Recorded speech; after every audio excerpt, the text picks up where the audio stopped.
মানুষ সৃষ্টির উদ্দেশ্য হচ্ছে আল্লাহর ইবাদত ও তার দাসত্ব। আর দাসত্ব প্রকাশের অন্যতম পন্থা হচ্ছে বেশি বেশি আল্লাহর কাছে দোয়া ও প্রার্থনা করা। এ দোয়ার মাধ্যমে মহাপরাক্রমশালী মালিকের সঙ্গে একজন নগণ্য দাসের সেতুবন্ধ তৈরি হয়, ভালোবাসা ও সন্তুষ্টি অর্জিত হয়।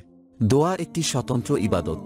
অহংকার করে যারা আল্লাহকে ডাকার এ ইবাদত ছেড়ে দেয়, তাদের উদ্দেশ্যে পবিত্র কোরআনে ইরশাদ হয়েছে, আমাকে ডাকো, আমি তোমাদের ডাকে সাড়া দেব। অহংকারবশত যারা আল্লাহর ইবাদত করে না, তারা লাঞ্ছিত অবস্থায় জাহান্নামে প্রবেশ করবে। তাছাড়া নোমান বিন বাশির রাদিয়াল্লাহু তাআলা আনহু এর সূত্রে বর্ণিত, রাসূলুল্লাহ সাল্লাল্লাহু আলাইহি ওয়াসাল্লাম বলেছেন, দোয়াই ইবাদত। আল্লাহর কাছে দোয়া না করার অর্থ হল নিজে স্বনির্ভর এমন দাবি করা। এটি অনেকটা শিরকের নামান্তর।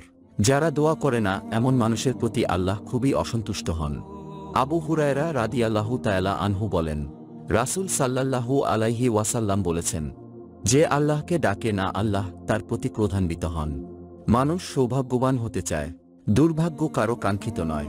তাই ভাগ্য পরিবর্তনের জন্য মানুষ বহু চেষ্টা করে, কিন্তু দোয়া ছাড়া অন্য কোনো উপায়ে আল্লাহর নির্ধারিত ভাগ্যলিখন পরিবর্তন সম্ভব নয়।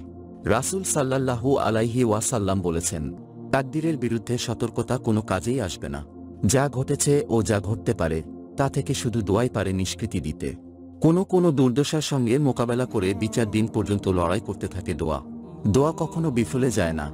আল্লাহ কখনো বান্দার দোয়ার মাধ্যমে প্রার্থিত জিনিসটিই দিয়ে দেন, আবার কখনো তা জমা করে রাখেন পরকালের জন্য।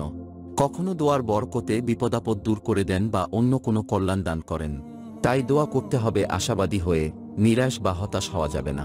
হাদিস শরীফে আছে, যখন কোনো মুসলমান দোয়া করে, যদি তার দোয়ায় গুনাহের কাজ কিংবা সম্পর্কচ্ছেদের আবেদন না থাকে, তাহলে আল্লাহ তাআলা তিনটি প্রতিদানের যে কোনো একটি অবশ্যই দান করেন।